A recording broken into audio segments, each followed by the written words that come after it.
Kung ano kakatang pagtanon masal na tiktaan kakabang hotdog, ampong atong ebon, ampong nasi. So let's go guys. Ayan mo ko pala, ay mamurito kong ebon kaya katang almusal panangalian at saka talaga.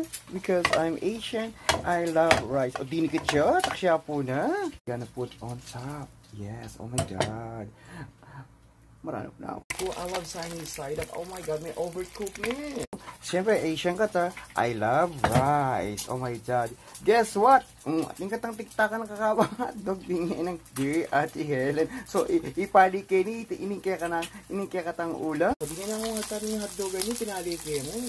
Hotdog yan kayo niya. Hotdog yan imported. Yes po. Mga tanong ba lang? Seriously. Alawan niyo man, hindi pa ni college bureau ko.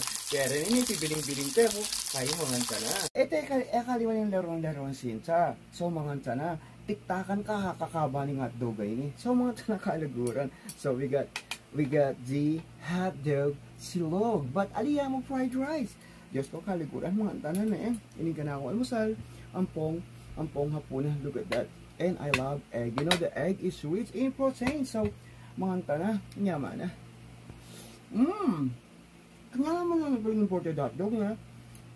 But in Pilipinas, amis ko lang mo rin itong hotdog tamo, mas malasa lang. Lalo na kayong spaghetti. And then this one, mas manyaman yun natin kang toyo, o kaya, saka kamatis, o kaya asdam. Wow!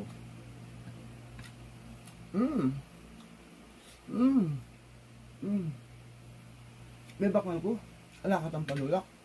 Pakanano? Paalam na ako na naman kaya ka. Follow me, and follow you back. Lakad salamat, di ko po, sing sing, natin yung tempo, kan follow.